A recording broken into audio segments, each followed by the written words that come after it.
Hello friends, இன்னைக்கு நம்ம ஒரு சூப்பரான வேலையை பத்தின தகவல் தான் பார்க்க போறோம். அதாவது இந்தியன் ஆர்மில இருந்து உங்களுக்கான வேலையை அறிவிச்சிருக்காங்க. தமிழகத்தில் உள்ள அனைத்து மாவட்டத்துக்கான வேலையை கொடுத்திருக்காங்க. இப்போ அந்த வேலைக்கு யார் யாரெல்லாம் அப்ளை பண்ணலாம், இதுக்கான எலிஜிபிலிட்டி என்ன, இதை பத்தின மொத்த இன்ஃபர்மேஷன் தான் இந்த வீடியோ பார்க்க போறோம். இந்த வீடியோ ஸ்கிப் பண்ணாம ஃபுல்லா பாருங்க. அது மட்டும் அல்ல, இந்த வீடியோ நிறைய பேருக்கு ஷேர் பண்ணுங்க. ஃபர்ஸ்ட் இந்த நோட்டிபிகேஷன் பண்ணிக்கோங்க.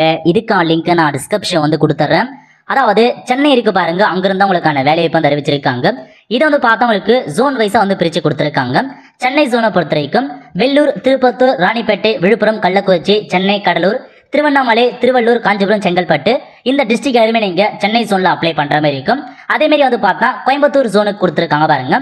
ஸோ கோயம்புத்தூர், திருப்பூர், சேலம், ஈரோடு, கிருஷ்ணகிரி, திண்டுக்கல், நாமக்கல், நீலகிரிஸ், மதுரை, தேனி, தருமபுரி இவங்க எல்லாருமே நீங்க கோயம்புத்தூர் ஜோன்ல அப்ளை பண்ற மாதிரி இருக்கும். அதுக்கப்புறம் திருச்சியில பார்த்தா திருச்சிராப்பள்ளி, கரூர், பெரம்பலூர், அரியலூர், தஞ்சாவூர், புதுக்கோட்டை, திருவாரூர், நாகப்பட்டினம் இந்த மாதிரி பல டிஸ்ட்ரிக்ட் திருச்சி ஜோன்ல அப்ளை பண்ண மாதிரி இருக்கும். ஸோ தமிழகத்தை பொறுத்த வரைக்கும் 3 ஜோனா பிரிச்சிருக்காங்க. உங்க டிஸ்ட்ரிக்ட் எந்த ஜோன்ல வருதோ அந்த ஜோனுக்கு தான் நீங்க அப்ளை பண்ற மாதிரி இருக்கும். மூணுத்துக்குமே தனித்தனி நோட்டிபிகேஷன்ஸ் கொடுத்துருந்தாங்க. இருந்தாலும் பார்த்தா எல்லாமே உங்களுக்கு ஒரே மாதிரியான ப்ராசஸ் தான் இருக்க போது. ஏஜ் மட்டும் இருக்கட்டும், எல்லாமே ஒரே மாதிரி தான் இருக்க போது. ஜோன் மட்டும் தான் வேற, பட் ஜாப் பொறுத்த வரைக்கும் சேம் ஒரே ஜாப் தான் கொடுத்துருக்காங்க. அப்ளை பண்ணுறதுக்கான தேதி கடைசி எல்லாமே ஒரே மாதிரி இருக்க போது. ரேலிக்கான டேட் மற்றும் மறுடும் இது எல்லாமே உங்களுக்கு ஒரே மாதிரி தான் வந்திருக்க போது. ஓகே, இப்போ நம்ம நோட்டிபிகேஷன் பத்தி ஃபுல்லா பார்த்தரலாம். ஸோ இந்த மாதிரி பதவி கொடுத்துருக்காங்க. ஃபர்ஸ்ட் அக்னிவீர் ஜெனரல் டியூட்டி கேட்டிருக்காங்க ஆல் ஆர்ம்ஸ்ல இருந்து. இந்த பதவிக்கு 17 வயசுல இருந்து 21 வயசுக்குள்ள இருக்காங்க பாருங்க, அவங்க அப்ளை பண்ணிக்கலாம். இதுக்கான கல்வி தகுதியை பொறுத்த வரைக்கும் ஜெனரல் ஆர்ம் டியூட்டியை பொறுத்த வரைக்கும் நீங்க 10ஆம் வகுப்பு பாஸ் பண்ணா போதுமானது. வித் 45% மார்க் எடுத்துன்னு சொல்லியிருக்காங்க.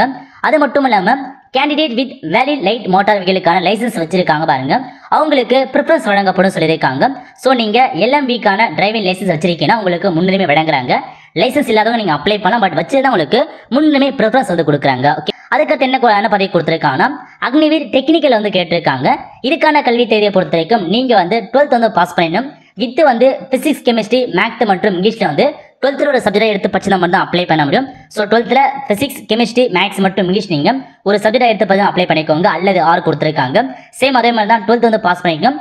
பிசிக்ஸ், கெமிஸ்ட்ரி, மேக்ஸ், இங்கிலீஷ் கேட்டிருக்காங்க. எந்த மாதிரினா EDN BD ஸ்கூல்ல இருக்க பாருங்க, அந்த ஸ்கூல்ல படிச்சவங்க அப்ளை பண்ணிக்கோங்க. அது மட்டும் இல்லாம மற்றும் ஐடிக்கான சர்டிஃபிகேட் இருக்கவங்க அப்ளை பண்ணிக்கலாம். ஓகே, அல்லது என்ன கொடுத்துருக்காங்கன்னா நீங்க 10th பாஸ் பண்ணிட்டு ஐடி முடிச்சிருக்காங்க பாருங்க, 2 இயர்க்கான ஐடி கோர்சஸ். ஸோ கீழே ஒரு சில ட்ரேட்லாம் கொடுத்துருக்காங்க. நீங்க 10th முடிச்சுட்டு இந்த ஐடி ட்ரேட்லாம் முடிச்சிருக்கீங்கன்னா நீங்க இந்த அக்னிவீர் டெக்னிக்கலுக்கு அப்ளை பண்ணிக்கோங்க. ஸோ கல்வி தேதியை கரெக்டாக பார்த்துட்டு அதுக்கேற்ற மாதிரி அப்ளை பண்ண பாருங்க. ஓகே, ஸோ நெக்ஸ்ட் என்ன கேட்டிருக்காங்கன்னா அக்னிவீர் ஆஃபீஸர் அசிஸ்டன்ட் கேட்டிருக்காங்க, அக்னிவீர் ஆஃபீஸர்ஸ் கேட்டிருக்காங்க, ஸ்டோர் கீப்பர் கேட்டிருக்காங்க. இதுக்கு பார்த்தா நீங்க 12th பாஸ் பண்ணா போதுமானது. In any stream, so arts, commerce, science any stream நீங்க 12th பாஸ் பண்ணா போதுமானது. வித் 60% மார்க் கேட்டிருக்காங்க 12th அப்படின்றத ஞாபகம் வச்சுக்கோங்க. அது மட்டும் இல்லாம நீங்க செக்யூரிங் 50% பார்த்தா இங்கிலீஷ் மற்றும் மேக்ஸ்ல நீங்க மதிப்பெண் எடுத்துட்டு சொல்லியிருக்காங்க. இது கட்டாயமாக்கியிருக்காங்க. கண்டிப்பா நீங்க 12th இங்கிலீஷ் மற்றும் மேக்ஸ் ஒரு சப்ஜெக்ட் எடுத்து படிச்சு மட்டும் தான் அப்ளை பண்ண முடியும். ஓகே, நெக்ஸ்ட் அக்னிவீர் ட்ரேட்ஸ்மேன் கேட்டிருக்காங்க பாருங்க, 10th பாஸ்க்கு. இதுக்கு நீங்க சிம்பிளா 10th பாஸ் பண்ணா போதுமானது. அதுக்கப்புறம் அக்னிவீர் ட்ரேட்ஸ்மேன் 8th பாஸ் கேட்டிருக்காங்க. இதுக்கு நீங்க சிம்பிளா 8th பாஸ் பண்ணா போதுமானது. ஓகே, ஸோ இப்போ இந்த இந்தியன் ஆர்மியை பொறுத்த வரைக்கும் 8th இருந்து 10th பாஸ் பண்ண தாராளமா அப்ளை பண்ணிக்கோங்க. 12th பாஸ் பண்ண டிகிரி முடிச்சவங்க நீங்க எல்லாருமே இந்த ஜாப்க்கு தாராளமா அப்ளை பண்ணலாம். ஸோ மினிமம் குவாலிஃபிகேஷன் பொறுத்த வரைக்கும் 8th பாஸ் பண்ணா போதுமானது. ஓகே, ஸோ நெக்ஸ்ட் அப்படியே கீழே வந்தீங்கன்னா உங்களுக்கான பிசிக்கல் ஸ்டாண்டர்ட் கேட்டிருக்காங்க பாருங்க. அதாவது உங்களுக்கு பதவிக்கு ஏற்ற மாதிரி ஹைட் கேட்டிருக்காங்க. அதாவது அக்னிவீர் ஜிடிக்கு மட்டும் நீங்க 166 சென்டிமீட்டர் ஹைட் கேட்டிருக்காங்க. அக்னிவீர் டெக்னிக்கலுக்கு 165 சென்டிமீட்டர் ஹைட் கேட்டிருக்காங்க. ஆஃபீஸர் மற்றும் ஸ்டோர் கீப்பருக்கு 162 தான் நீங்க அப்ளை பண்ணிக்கலாம். செஸ்ட் கொடுத்துருக்காங்க பாருங்க, 77 சென்டிமீட்டர் கேட்டிருக்காங்க. 5 சென்டிமீட்டர் எக்ஸ்பென்ஷன்ல உங்களுக்கான செஸ்ட் இருந்தா நீங்க அப்ளை பண்ணிக்கோங்க. அதே மாதிரி வெயிட் கொடுத்துருக்காங்க பாருங்க, உங்க ஹைட்டுக்கு ஏற்ற வெயிட் எவ்வளவு இருக்கணும், எந்த ஏஜுக்கு இருக்கணும், எதுலையுமே கொடுத்துருக்காங்க. ஸோ அதுக்கேற்ற மாதிரி நீங்க செக் பண்ணி பார்த்து உங்களுக்கான வெயிட்டை நீங்க மெயின்டைன் பண்ணிக்கோங்க. ஹைட்டுக்கு ஏற்ற வெயிட் கண்டிப்பா உங்களுக்கு இருன்றதை கொடுத்துருக்காங்க. ஓகே, அது மட்டும் இல்லாம உங்களுக்கு ரிலாக்ஸேஷன் கொடுத்துருக்காங்க பிசிக்கல் ஸ்டாண்டர்ட்ல. யாரா இருக்குன்னா நீங்க ஸ்போர்ட்ஸ் மென்னா இருக்கீங்கன்னா, national level, state level sports மென்னா இருக்கீங்கன்னா உங்களுக்கு மட்டும் ஹைட் 2 சென்டிமீட்டர் கம்மியா இருக்கணும்னு சொல்லியிருக்காங்க. அதே மாதிரி செஸ்ட் 2 சென்டிமீட்டர் கம்மியா இருக்கலாம், வெயிட் 5 கிலோ கம்மியா இருக்கணும்னு சொல்லியிருக்காங்க. ஸோ இவங்களுக்கு மட்டும் ரிலாக்ஸேஷன் பார்த்தா பிசிக்கல் ஸ்டாண்டர்ட் வழங்குறாங்க. யாருக்கும் செக் பண்ணி பார்த்துக்கோங்க. ஓகே, அது மட்டும் இல்லாம உங்களுக்கு போனஸ் மதிப்பெண் கொடுக்குறாங்க பாருங்க. இந்த மதிப்பெண் யாருக்கு ப்ரொவைட் பண்றாங்கன்னா நீங்க சன் ஆஃப் எக்ஸ் சர்வீஸ் மேனா இருக்கீங்கன்னா உங்களுக்கு 20 மதிப்பெண் வழங்குறாங்க. அதே மாதிரி சன் ஆஃப் எக்ஸ்பீரியன்ஸ் மேன் இருக்காங்க பாருங்க, அவங்களுக்கு கொடுக்குறாங்க. அதே மாதிரி பார்த்தா சன் ஆஃப் வார் வீடியோ இருக்காங்க பாருங்க, நீங்க அந்த மாதிரி இருக்கா உங்களுக்கு 20% மதிப்பெண் போனஸா ப்ரொவைட் பண்றாங்க. அதே மாதிரி ஸ்போர்ட்ஸ் மென்னா இருக்கீங்கன்னா உங்களுக்கு பார்த்தா ஒவ்வொரு இதுலயுமே 20-15 மதிப்பெல்லாம் கொடுத்துருக்காங்க. ஸ்போர்ட்ஸ்ல நீங்க இன்டர்நேஷனல் லெவல்ல ஸ்போர்ட்ஸ் இருக்கீங்கன்னா 20% 20 மார்க் கொடுக்குறாங்க. அதே மாதிரி நீங்க ஸ்டேட் லெவல்ல இருக்கீங்கன்னா 15 மதிப்பெண் கொடுக்குறாங்க. காலேஜ் யூனிவர்சிட்டி லெவலில் நீங்கள் சாம்பியன்ஷிப் வின் பண்ணிக்கினா 10 மார்க் கொடுக்குறாங்க. அதுக்கப்புறம் இந்த மாதிரி கேலோ இந்தியா கேம்ஸ்லாம் கொடுத்துருக்காங்க, அது வந்து 10 மதிப்பெண் கொடுக்குறாங்க. டிஸ்ட்ரிக்ட் லெவலில் 5 மதிப்பெண் கொடுக்குறாங்க. இந்த மாதிரி ஸோ நீங்கள் ஸ்கூல் லெவலில் 5 மதிப்பெண் செக் பண்ணி பார்த்துக்கோங்க. ஸ்போர்ட்ஸ் பர்சனாக இருக்கீங்கன்னா உங்களுக்கு போனஸ் மதிப்பெண் வழங்குறாங்க. அது மட்டும் இல்லாமல் நீங்கள் வந்து என்சிசிக்கான சர்டிஃபிகேட் வச்சிருக்கீங்கன்னா உங்களுக்கும் போனஸ் மதிப்பெண் கொடுக்குறாங்க பாருங்க. என்சிசி ஏக்கான சர்டிஃபிகேட் இருந்தால் 5 மதிப்பெண் வழங்குறாங்க. என்சிசி பிக்கான சர்டிஃபிகேட் இருந்தால் 10 மதிப்பெண் வழங்குறாங்க. என்சிசி சிக்கான சர்டிஃபிகேட் வச்சுன்னா உங்களுக்கு 20 மதிப்பெண் வழங்குறதா வந்து சொல்லியிருக்காங்க. ஸோ அதுக்கேற்ற மாதிரி நீங்கள் ஒவ்வொன்றா செக் பண்ணி பார்த்துக்கோங்க. அதே மாதிரி நீங்கள் வந்து பார்த்தா ஐடி முடிச்சிருக்கீங்கன்னா அதுக்கேற்ற மாதிரி மார்க் கொடுத்துருக்காங்க பாருங்க. ஸோ 10th முடிச்சுட்டு 2 இயர்க்கு ஐடி முடிச்சு 20 மதிப்பெண் கொடுக்குறாங்க. அது வந்து எந்தெந்த பதவிக்கு மார்க் வந்து கொடுக்குறாங்க செக் பண்ணி பார்த்துக்கோங்க. பல்வேறு பதவிகள் கொடுத்துருக்காங்க. எந்த பதவிக்கு போனஸ் மார்க்னு செக் பண்ணி பார்த்து அதுக்கேற்ற மாதிரி ரன்னிங் கொடுத்து அப்ளை வந்து பண்ண பாருங்க. ஓகே, ஸோ நெக்ஸ்ட் வந்து பார்த்தா உங்களுக்கு ட்ரைனிங் வந்து ப்ரொவைட் பண்ணுறதா வந்து சொல்லியிருக்காங்க. ஸோ அக்னிபத் பொறுத்த வரைக்கும் நீங்கள் வந்து 4 வருஷம் வந்து ஒர்க் பண்ணுவீங்க. ஒரு கான்ட்ராக்ட் பேஸ்டு ஜாப் தான். ஏன்னா வந்து பார்த்தா இதை முழுக்க மாற்றிட்டாங்க. 4 வருஷம் வந்து ஒர்க் பண்ணுவீங்க. அதுக்கப்புறம் உங்களுக்கு லீவ் வந்து ப்ரொவைட் பண்ணுறாங்க பாருங்க.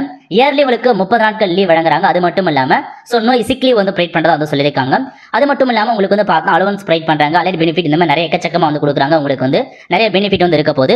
ஸோ நெக்ஸ்ட் சேலரியை பொறுத்த வரைக்கும் உங்களுக்கு எப்படி வந்து சேலரி ப்ரொவைட் பண்ணுறாங்கன்னா ஸோ ஃபர்ஸ்ட் இயர் உங்களுக்கு வந்து ஃபர்ஸ்ட் இயர் சேலரி 30,000 வந்து ப்ரொவைட் பண்ணுறாங்க.